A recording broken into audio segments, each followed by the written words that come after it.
Hi there. And it's National Diabetes Day today. So I thought what I'd do is I would continue with my glucose monitor experiment. I'll just get that up on the screen so you can see. And the problem with the glucose monitor for carnivore is pretty boring, isn't it? It's just telling me my little notification saying I'm going live. Yes, here I am. I'm actually live. But if you can look at this, I've already eaten twice today, and it's a flat line.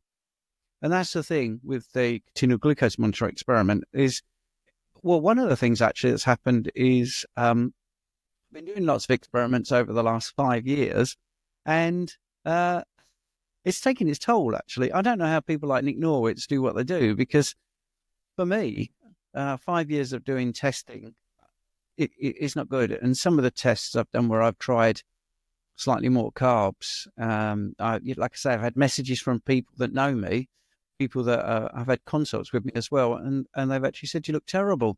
It's really getting to you, and it really does get to you. But what I wanted to also do was show you some of the results that I had from actually using the continual glucose monitor, so you can see that what you're being told isn't necessarily the case. So I'm going to screen share some of those in a minute, and basically we'll go through those results, and you can read from it what you like, actually. So I've got a PDF all ready to screen share. I mean, one of the things I would say, and I think this is one of the things about the continual glucose monitor, is even those people that make them and promote them often put a disclaimer in about they're not really for diabetic management. They're just for sort of knowledge and health benefits and those sort of things. So I'm going to go to screen share. I'm just going to show you, I think if people remember my live experiment, where I ate a secret food and then we watched the continual glucose monitor just go up, which was incredible to do it live, and everyone was guessing what I'd eaten. At the end, pretty much most people had guessed, well, this is what happened. So throughout the day, what we're looking at, the ranges here, we want to be between these dotted lines for people that are looking on the audio. Looking on the audio, listening on the audio, I will try to describe the graph. So this is showing sort of some ups and downs, some experiments and stuff like that. But then by 12 o'clock, I was ready to do my live at 6 o'clock. I did a 6 o'clock live. So there were 6 hours between eating and doing my live. And I'm pretty much sort of in the middle of the range. And then I did some exercise, actually, which pushed my blood glucose up, but then I let it I let it go down. And the exercise was only 10 minutes on an X3 bar. And I didn't really push myself. I just wanted to see how much it would push it. But even though I did that, that was at 4 o'clock, and my blood glucose started to drop. So that was good. And I was going to go live. I went live, and we watched one banana push my blood glucose up from just over halfway, way past where I want it to be, and up to 151 milligrams per deciliter, or 8.4 millimoles per liter. And that was at 6:39, which was right in the middle of the live. So that if you find that hard to believe, I did do it live. That was the whole point. So that was just one banana. So that was at 6 o'clock in the evening. I'm going to show you a couple of other experiments I did. And this one will shock you as well, I think, because this is good old-fashioned oats, banana, and a teaspoon of honey. And just to get some reference here, one of the things I was absolutely determined to do was not fudge the data, not deliberately eat certain things to make a certain result. I, therefore, only used 40 grams of oats. This is not a lot of oats. Now, one of the things in, nutrition science, or science in general now, but, that's not a lot of oats. Okay, I don't think that is representative of what most people believe. I think that's a lot less. So for those that are listening on the audio, I've got a tumbler, which you put water in, and it's barely a third full of oats. So I did 40 grams of oats. I did 5 very small thin slivers of banana and 1 teaspoon of honey. But I didn't do it as in a whole load of oats, a whole load of banana and honey. The first thing I did was just eat some of the oats. And that's the first spike you can see. I just ate oats. Now, this is the story which I find really interesting, is because this was my go-to breakfast right until the end of my 40s, when I started to realize that I was completely hoodwinked by this breakfast for champions. By the way, this PDF that I'm showing you, if you want it, you just message me and say, I quite like the PDF of all those results. And that'd be great. So anyway, right, going back to the story. So I did the 40 grams of oats. They were soaked overnight. So it's 8 o'clock in the morning. And I thought, well, I used to have this. I don't know how much honey to have. I don't know how much banana to have. But let's just taste it to see how much honey and how much banana I need to put in, because it's going to be horrible without it. I was absolutely convinced of that. Now, you've got to remember that from my teenage years and even before, both my parents believed in the food guidelines. So I had actually been brought up on this way of eating, avoiding red meat.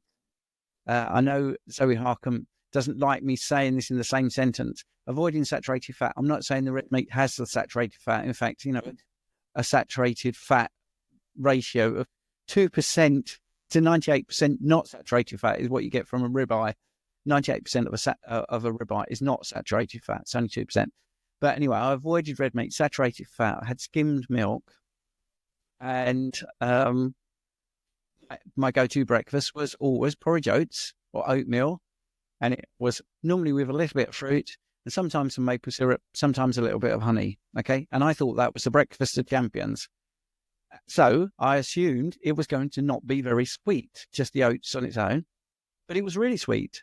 It was really, really sweet.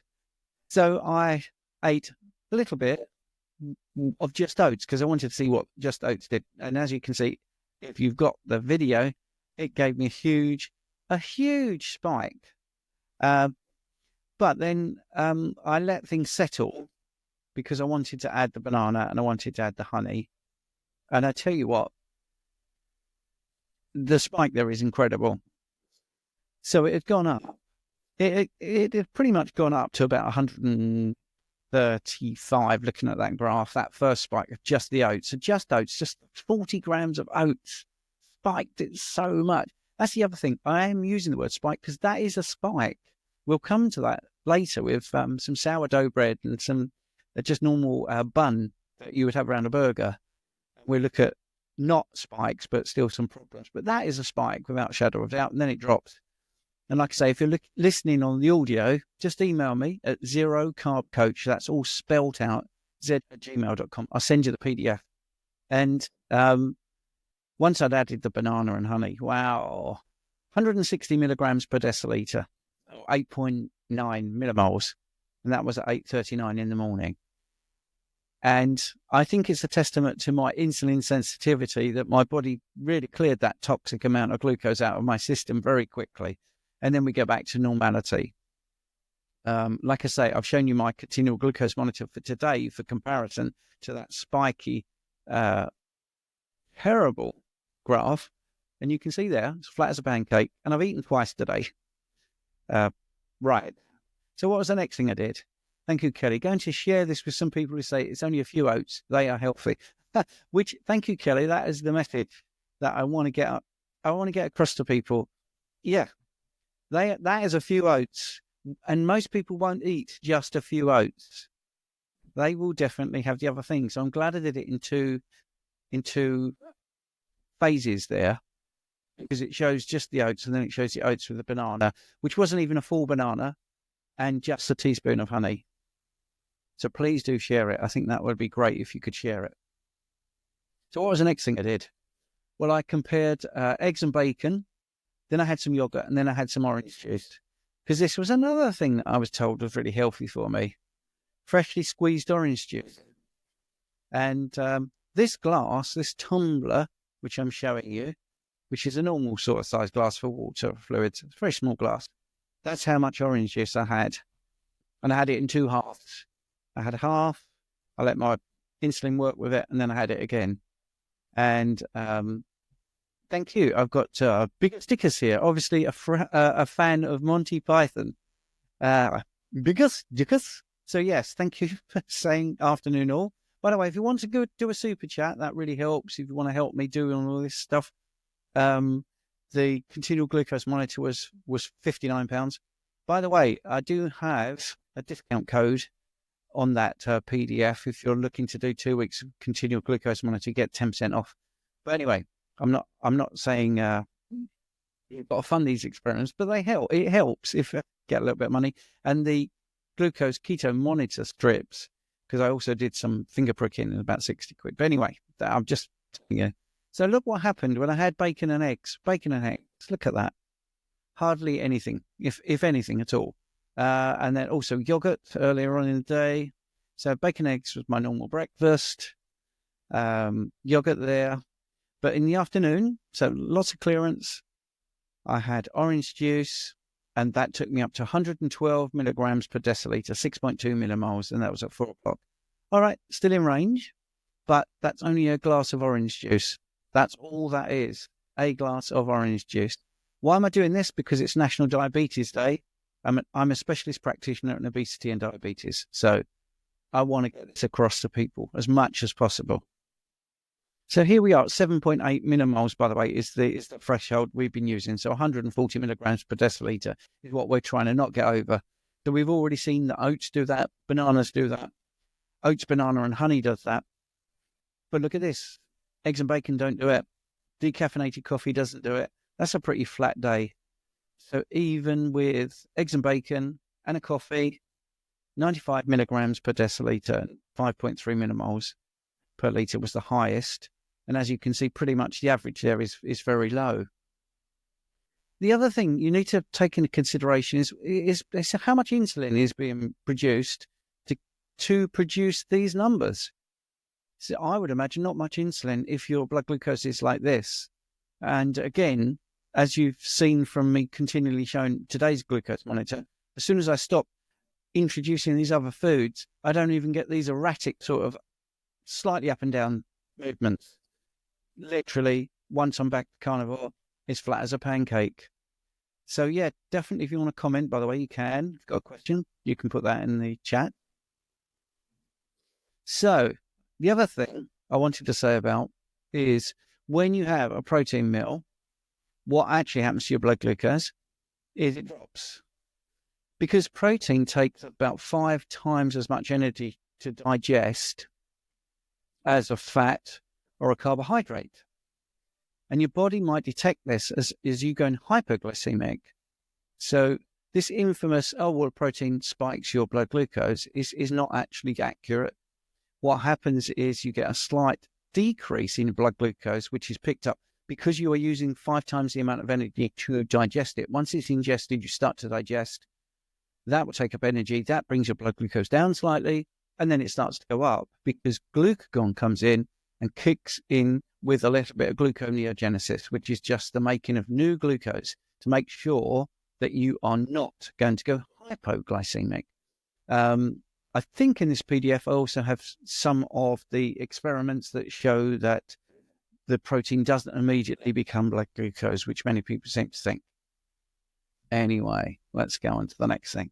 So here is the thing I want to talk about, which is the sourdough bread, which is being pushed recently by a lot of people, and then just a normal bun, and then just 10 French fries. Wow. Now, I do hope if you're listening to the audio, you get the PDF, because this was interesting. This also explains that phrase, area under the curve. So the sourdough bread did not cause a spike, but look what happened. It went up and it stayed up. So this purple section, this shading, is what's called the area under the curve. It's elevated and it stays quite elevated, and you get this big chunk. Rather than a spike, you get sort of like a mountain range from the sourdough. The way the CGM has worked is it hasn't included also this little bit in the middle there, but that is all one effect from the sourdough bread. And again, not much. You took in a slice of sourdough. Right. So we let that happen. That finished by 11. And by 3 o'clock in the afternoon, I decided to have a beef burger with a bun, an actual bun. Whoa! And that did a very similar thing to the sourdough bread. Now, who eats a bun and just a burger? Not many people. Most people will have some fries. So I let that settle a little bit. And the fries are at the side. I decided to have 10 fries. That picture there looks like a certain outlet's fries, but they were actually quite good good as in the best fries you could get. I didn't deliberately pick the worst ones. And wow, to 148 milligrams per deciliter, 8.2 millimoles at 5 o'clock in the afternoon, I have this huge blood sugar spike. So that's a nice graph because you can see the difference between a spike and a lower response, but more area under the curve. So that's that. Kelly is saying, be great to understand how the glucose level relates to being in ketosis. Does keeping your levels even automatically mean you're using ketones? That's a really good question. So in answer to that question, that's why I also have been doing the Keto Mojo, because there is a little bit of nuance to it. The idea is that as your blood glucose is lower, you will probably need more ketones. And that does basically bear fruit, that theory. Of course, there's other things that can put your blood glucose up. For instance, my 5-a-side football. So when I went up, when I played football last night for an hour, it went up.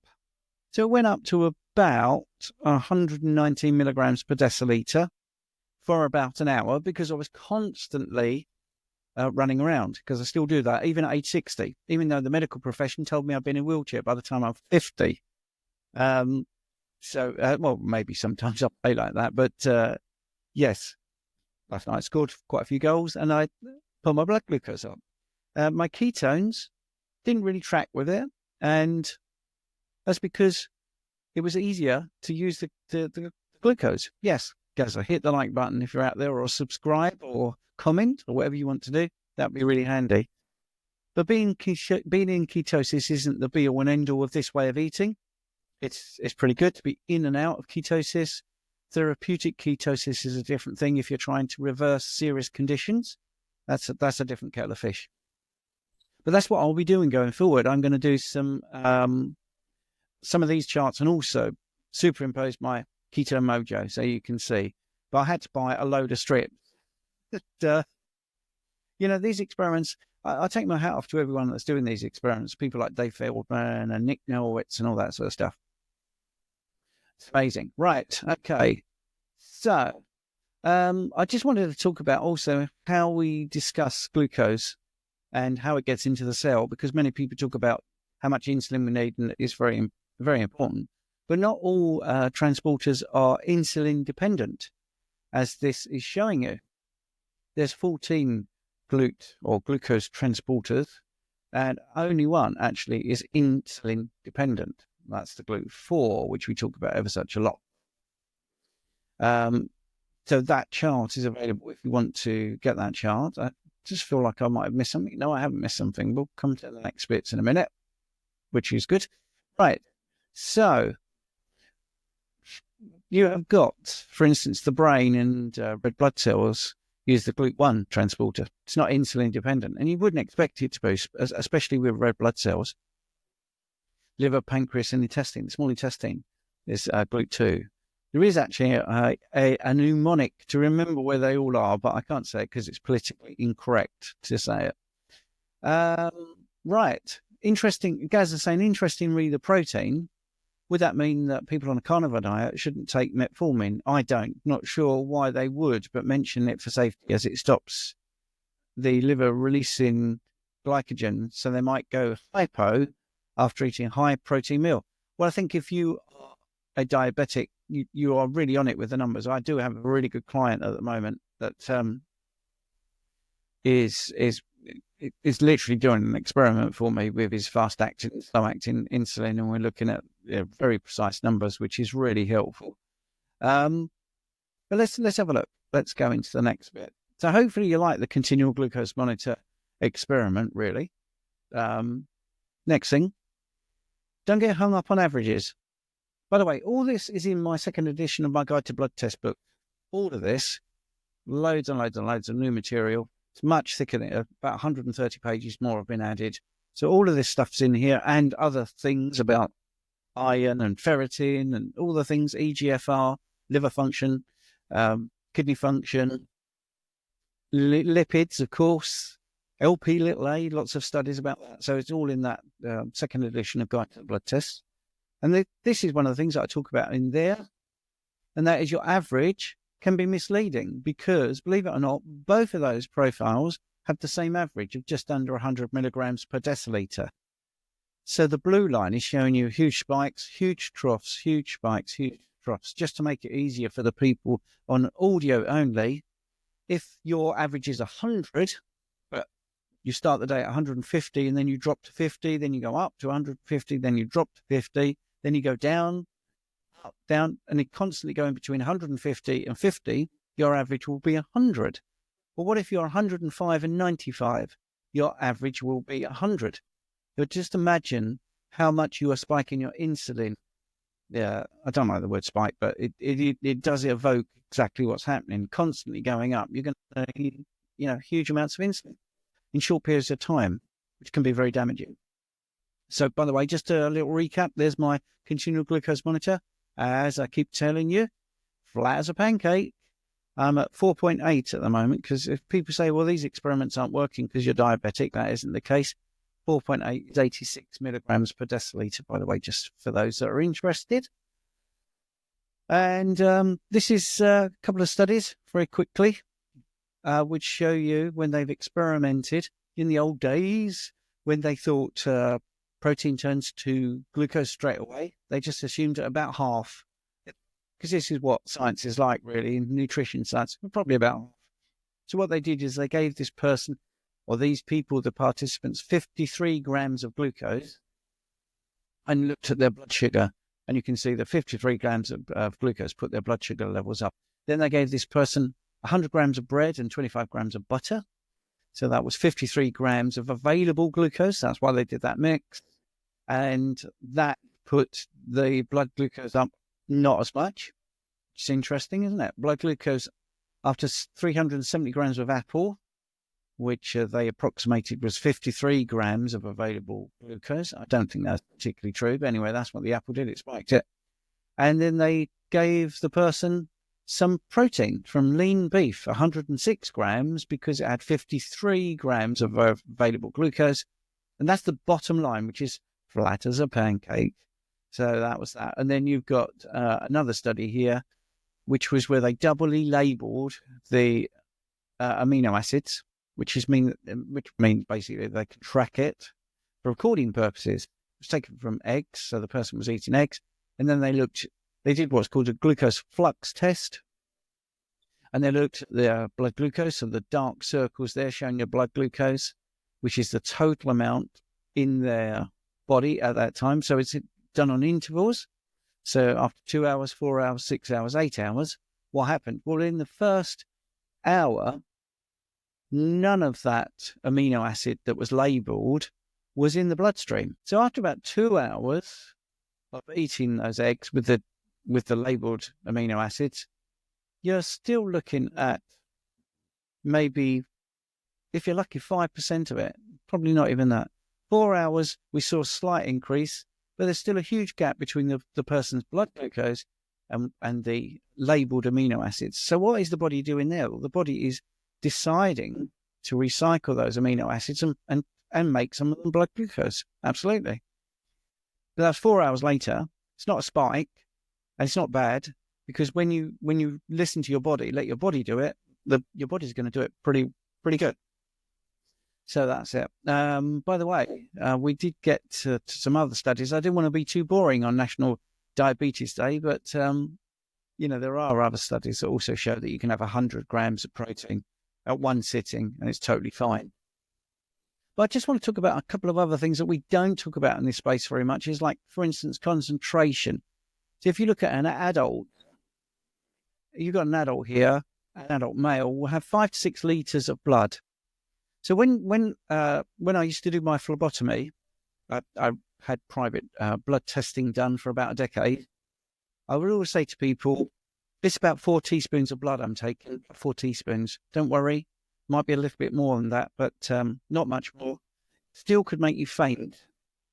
Okay, the 3 people that did faint in a decade, all 3 were vegetarians or vegans, actually. And I would just say, we're going to take 4 teaspoons of blood. That's what we're going to do, which means that some of your blood glucose will go. So you might have to stick around, just sit here for a bit. This was not even donating blood. This was just for analysis and doing things like well man and well woman. But anyway, the point being, 4 teaspoons was what was taken. Our body needs 1 teaspoon of sugar in these 5 to 6 litres of blood, okay, or 8 to 12 pints, however you want to look at it, however you talk. Right, now, 70% of healthcare decisions are made on the basis of this 1 teaspoon, 2 teaspoons, 3, 4 teaspoons, normally about 4, at one single point in the day. But let's think about other things that happen in one single point of the day. So an adult male has about 5 to 6 litres. The adult female has 4 to 5 litres on average. These are all averages across huge populations, huge generalizations, but it will get the point across. A 10-year-old boy will have about, or 10-year-old girl will have about 2 to 3 litres. Now, if you were to drink a can of Coke, which we approximate as 32 grams, sometimes it's 39 grams, which is about 9 teaspoons of sugar, 9 teaspoons of sugar. We put that into 5 litres or 6 litres. The concentration is not as great as if you put the same can of Coke into a child who's only got 2 to 3 litres. So just to make the sums easy, 6 litres for a male adult and 3 litres for a child, but you put the same volume of sugary liquid in. The concentration is double, isn't it? So, you know, this is when you're out having a family outing and you all have a can of Coke each. It's less impactful on an adult. I am not an idiot. I know that a young child might be more insulin sensitive, but that isn't what's borne out in nature, is it? Because we're now finding that children are getting diabetes. I'm an old person, you know. I've been around the block a long time, but it's not that long ago. Only 15 years ago that we were calling diabetes late onset diabetes, because it didn't happen that much. And sometimes children got it. And that was type 1 because their pancreas wasn't producing enough insulin. Okay. And then something happened in the 70s. What was it? Was it the food guidelines, I wonder? I think it might be, where we kicked out fat and we started saying that high carbohydrate diets were great. And what have we got now? We don't have late onset diabetes. We have diabetes. We have children with diabetes. And that didn't happen, honestly. 15 years ago, having diabetes was unusual. That's why I actually did the training in obesity and diabetes, because I was, at that point, an advanced personal trainer, and I had somebody I was trying to train up, and they wanted to get to the Olympics, and they were type 1, and I wanted to understand it, which is why I do all this stuff. I want to understand it and be able to explain it to people. She got to the Olympics, by the way, javelin throw, but it's great. Anyway, and understanding it is the key. So all of these things that you're told is, you know, these things aren't bad. Somebody earlier said about oats, a little bit aren't bad. You know, they're healthy. They're not. They give you nothing that you need either. There's no protein. There's no fats. And like I say, the reason I wanted to show you that was because I think it's pretty interesting to see that we can look at these things differently and we can test for ourselves. Now, I am a little bit annoyed because when I go online and say oats are bad, just test it for yourself, I get some idiot say, well, I've tested it and isn't that bad. And I said, okay, you can laugh at this. I said, okay, right. What was the reading? What was the quantity of oats? When did you take it? Did you have it with anything else? And I wanted to know how he designed his own experiment. And I was blocked. That was it. No answers, nothing. You know, so it does surprise me. So even on National Diabetes Day, and I'm only saying this because I want to help people, it's crazy how people really, really don't want to engage. They just want to tell you what they think based on no knowledge. And that's the great thing, right? So 15 years ago, when I started doing this role, but not as explicitly low carb or keto or carnivore, when I started, I was still high carb. But I still remember, in the training room, them telling me about, this is how we dose for insulin, and it's always in relation to carbohydrates. So I put my hand up and said, but why don't we just reduce the carbohydrates? Of course, that was laughed out. And then when we started to speak about the potential for these glucose monitors to one day be in the hands of the actual patients so they can control it, none of the people in the room that were on the side of, like the doctors, all the practitioners that were coming in to share their clinical experience, not one wanted that. Not one. And I was just absolutely gobsmacked. So I suppose this is why it's a passion of mine to try and get this information across, that you can test yourself. You can get a Keto Mojo, so you can do glucose and ketones, or you can get a continual glucose monitor if you have the money. Now, this is the annoying thing as well, because, they are expensive. They are very expensive. And, my YouTube channel is a little bit banned, shadow banned, constantly finding that I'm not getting the reach that I used to have. So if you want to comment and share or do a super chat, it's really helpful. You can see for yourself that my views are going down a little bit. I don't think it's because of the content. Anyway, right. Let's have a look here. Right. Let's have a look at the messages here. Yes. Yeah, I don't really want to get into metformin at the moment. It was more to be sort of practical and, to talk about food. Because in the end, all right, what is the best thing to do? Is to stop ingesting the thing that causes the problem. So that's it.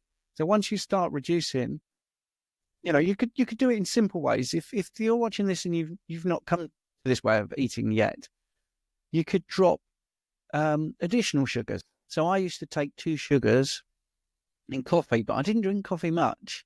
So maybe, I don't know, once a week when I was doing, when I was high carb, because I was moderating it, because I thought, it's very bad for you. I'm not saying it's good or bad. I'm just giving you the story. So I would have 2 sugars. So if you are somebody that has 2 sugars in a cup of tea or a cup of coffee, that could be your start, cutting down your sugar. If you're an abstainer, the best thing is to just stop having sugar. Don't replace it with artificial sweeteners. Just go for it. Eventually your taste buds will change. Going back to my story about the oats, that's what happened to me. I did not believe how sweet those oats were. If you think, for instance, bread isn't sweet, stick a little bit of bread in your mouth and chew it. For those that, again, don't believe, chewing it, don't swallow it, and it just becomes very sweet. The amylase will break down all that starch. It will just turn into glucose molecules, and you will taste that sweetness. Yeah. Anyway, I'm not going to get into the amylase thing, because actually some people say, well, we got amylase, that's why we might, must be designed to have some carbohydrates. Why would we have amylase? Well, actually, we've reduced our many code for amylase. So 3.5 million years ago, with Australopithecus, Lucy, she was vegetarian. This is the hominin line. So 3.5 million years ago, we had more genetic coding for amylase than we do now. So, that's because we used to be vegetarian and short and squat and small brains, and we couldn't communicate very much. And sounds like a lot of my best friends from when I used to play football at school. But anyway, and it's interesting that once we started to eat meat, the brain space improved, increased in size. So our brain, our cognitive function improved. More tools were developed, technology, written language. We got taller, we got cleverer because we were eating meat. That's quite simple. Right. I am since 2 years more or less strict carnivore, and I really see no reason to turn back to my old habits. For me, protein is not enough to kick me out of ketosis. Only stress and carbs do that. Yeah. What I was trying to say was, when I showed you that graph, protein is not going to kick you out of ketosis. You're going to have a little dip and then a little bump. But don't worry if it does kick you out of ketosis. It really doesn't matter.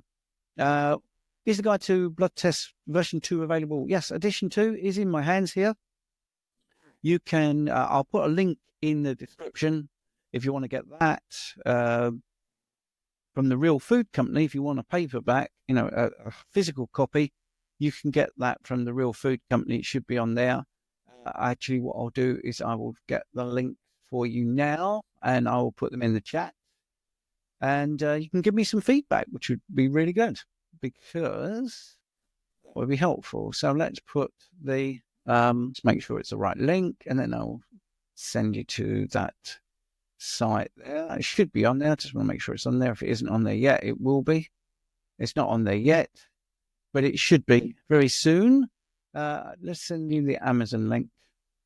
We'll do that one as well. So the book's on Amazon.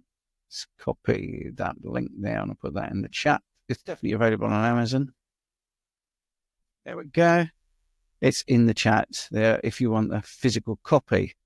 And if you want to get an e-copy, I will put that in the chat as well.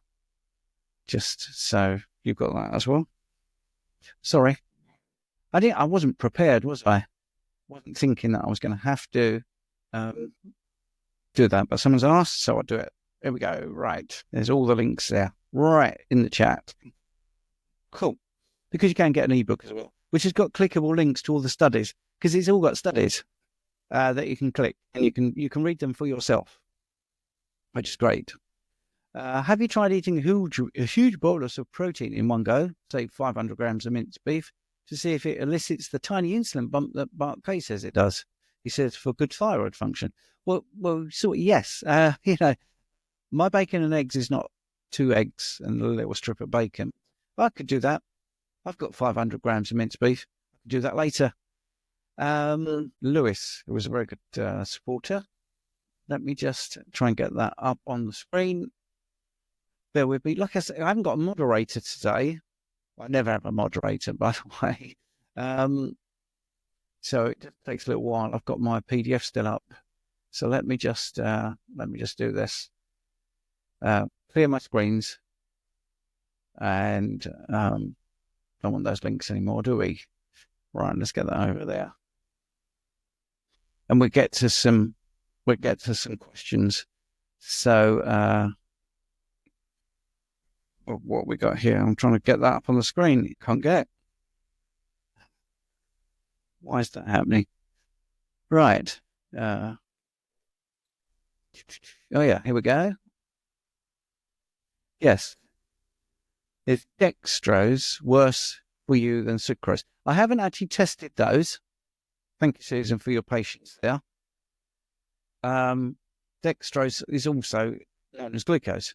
It's a monosaccharide. So that's that. Doesn't really require much digestion.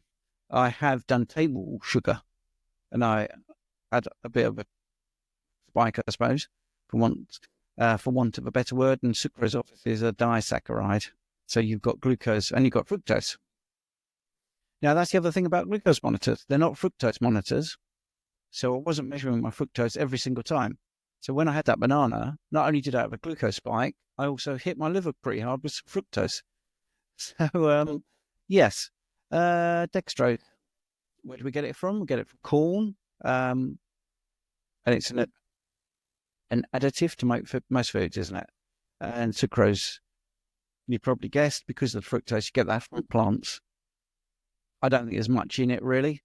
I suppose when you look at how they cook things and put it into ingredients, the dextrose is less sweet, but I suppose that could be because of the fructose. But I haven't tested them, so I don't really know. Dextrose will probably have a higher glycemic index because it is just glucose rather than glucose and fructose. But dextrose is used in the sort of sports drinks, aren't they?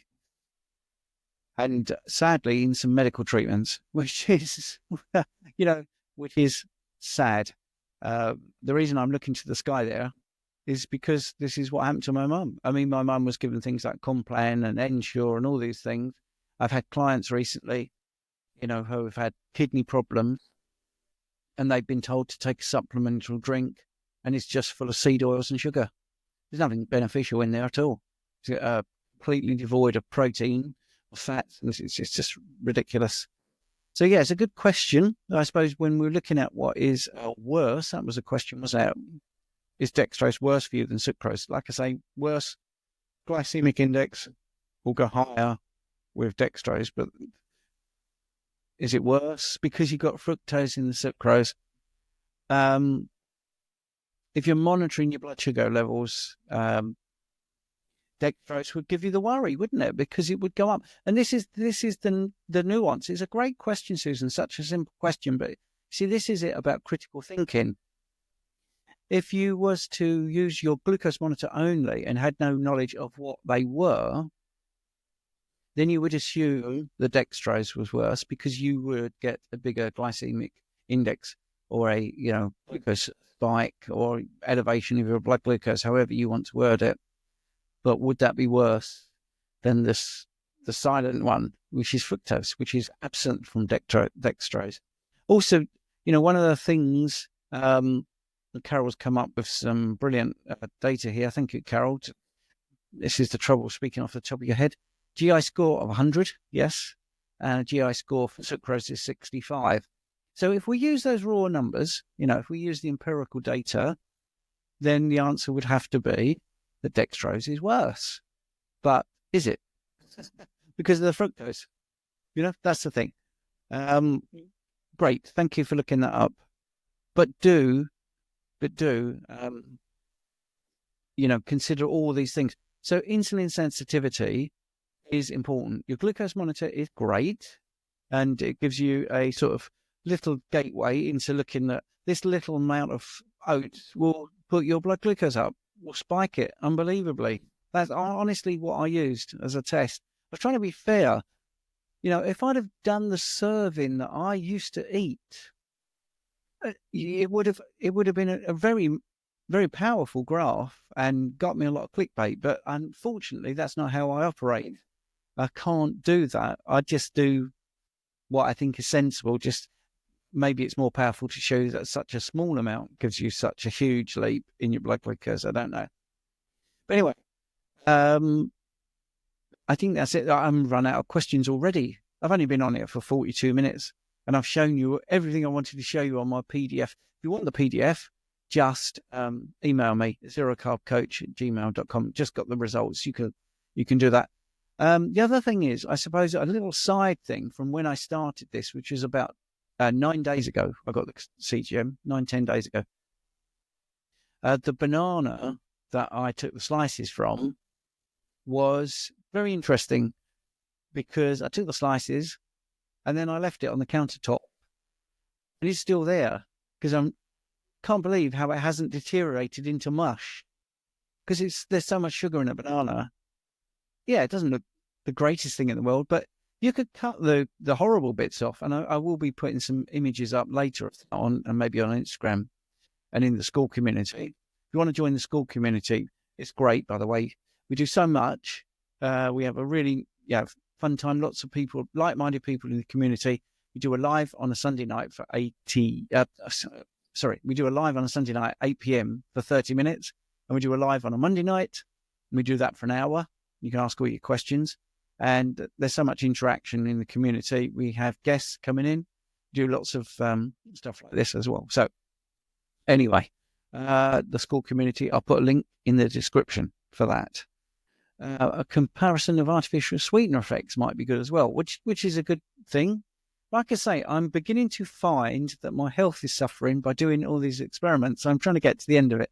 I will be doing some bits and bobs for Richard's product just to see what happens. Not a fan of fiber, so the keto bars for me, I'm only going to do one and just see what the glucose monitor does because that's what Richard is interested in. I do think, like I say, I'm very insulin sensitive. I've eaten twice today. Here is my blood glucose monitor right now, flat as a pancake. I need a better thing to say than flat as a pancake, I think. But, it's 4.6 millimoles per litre, which is 83 in the American money there. Yes, and allulose has a glycemic index of 0. Now, I've just released a video with Crabs, and also Nick Norwitt's popped in. And I know that's one of the sweeteners that he tested and really likes. I do worry about the glycemic index as well, because there's more to it than that, isn't there? What happens in the body? What is happening with artificial sweeteners? Do we have the enzymes to break them down, utilize them? But anyway, once you get the sweet taste on your tongue and you get a cephalic response from tasting sweet, does that bring cravings back on? I personally would try to not have sweet in my life. That's one of the biggest themes from my client base as well, is most of them are not moderators. They are abstainers. They need to abstain. And just that little taste will send you going. So for me, I have tried that in the past, and it does set me off down a route when I've had artificial sweeteners and also a flavour that's sort of sweet. It does set me off. I'm better to just not touch it at all. So there you go. And that's someone that's insulin sensitive and exercising, and that's the way it is. So yeah. So Miss Laugh a Lot is saying she needs to abstain, and that's it. I mean, that's basically it. I think that's very common. C main. If you get rid of the seeking for something sweet, you get rid of the search for sugar substitutes, which is a lot of alliteration and never so good. For the person that did the Monty Python quote, I think one of the characters in there could do that. They had trouble with their S's, didn't they? She something sweet. Anyway, right. So it's interesting how the conversation has gone to artificial sweeteners, because I pretty much avoid them for the reason I just told you. I don't really like artificial sweeteners and stuff. But it's a big part of the keto community. It's a big part of some people's life in the carnivore community. But I just wanted to do food. So I did the normal things that you're told are supposed to be healthy, and they're absolutely not. So if you didn't see the beginning, I did put graphs up of where we were with the banana, where we were with oats, where we were with honey, where we were with bacon and eggs, where we were with sourdough, buns, French fried potatoes. And I tell you, the no-nos for me, obviously, there's one other point about the CGM, was the oats, definite. Just oats on their own spiked 20 grams. Half of this spiked my glucose, and the other half I then added a banana and honey. Woo! Put me through the roof even further. So honey, fruit, oats, they're not good. CGM says no. Absolutely, definitely. The CGM says no. So that was my conclusion, really. Sourdough bread, that's good. That has a bigger area under the curve. It doesn't spike my glucose as much, but the area under the curve was huge, which we showed earlier. So do whiz back to see that. And just a bun, you normally have like a beef burger and a bun. That also spiked not spiked, but pushed my blood glucose up. And the area under the curve was not as bad, actually, as the sourdough. So it's all very interesting. And let's get rid of that comment. So I hope you've enjoyed that. No questions have been forthcoming, so that's okay. I only did this because it's National Diabetes Day. I didn't really want to do 50 minutes. I thought I'd only do 20, but I think it was nice that we generated a lot of questions. I'm going to continue for another 2 weeks with the continual glucose monitor. And there's some great suggestions for food here. A plate of lamb. Louise has had a plate of lamb. Great stuff. You know, if I had a CGM, I know that would not go up. Female here is saying I had duck breast and 5 eggs. Good for you. Sounds great. That's one of my favourites, actually. Excellent. And Quick Ben is eating steak now while listening. Great late lunch break. Absolutely. We've got Carol. Braising steak is calling to me. Braising steak is one of the recipes in my cookbook, and also one of the tastiest things you can buy that can replace a ribeye if your budget is a bit restricted. Braising steak is really good. You just have to cook it a little bit slower, and you'll get a really, really nice steak. Very similar to ribeye in flavour. So that's good. Very tempted to do a sort of Homer Simpson reaction to the food. But I'm not going to, because I've got very bad teeth from being brought up not eating red meat and not eating saturated fat and eating a terribly high carb diet devoid of decent fats. I've seen everything in my body absolutely get ruined. And by the time I was in my mid-40s, pre-diabetic, lower left quadrant pain, 639 coronary artery calcium scan score. So not smoking and not drinking and doing lots of exercise. So I should have been the poster boy for all of this, and I just absolutely wasn't. I in fact was the poster boy for this way of eating, because I could have been the sort of, if you don't eat carnivore, this is what happens to you. And I could have had a picture of me. Anyway, thanks ever so much. Oh, thank you, Cruz, for a super sticker. See, things like this do help. They do help, because that can go towards the keto strips that I bought to be able to continue this for another couple of weeks. I am going to cut down on, and maybe I will do the artificial sweetener. It's a bit difficult for me, but wow, thank you for that. I'm quite touched. That's really good. It does make a big difference. I will continue this for another 2 weeks. Then I will stop, because these bad foods, even these little bits of bad food, are having a huge impact. I don't feel optimal. They don't look optimal, and I want to. So I did a big experiment 5 years ago where I gained weight, 27 pounds, and then lost it, and did a live, and it's 18 weeks to sort of talk about gaining the weight and then losing the weight. I used to do a live on a Sunday. That was a big experiment. So that's nearly, that's a lot of time, nearly half a year. And then in between, I've been doing little bits and pieces with the Keto Mojo and stuff like that. And it's just takes its toll. And it's definitely taken its toll on me. So anyway, I'm going to go before I moan too much. And I will leave you with the big thank you. And Gaza saying, you're the carnivore Jesus suffering for our benefit. I wouldn't go that far, but that's a very nice thing to say. And I hope you all have a lovely day. Don't forget, it's National Diabetes Day. So try and talk some sense to some people, trying to get them off the sugary drinks, the snacks, the Coca-Cola, those sort of things. Try to get them to eat whole foods. That's going to be it. If you want my PDF to help with your family, then email me and just say, I would like the continual glucose monitor PDF, and I'll send it to you. Right now, I'm going to go off. Make sure all the links are in the chat, the YouTube description below. And I will try and one day get all the questions to be near the camera, so I'm not looking down at these questions all the time. But I thank you once again for watching the live, and please like, share, and subscribe.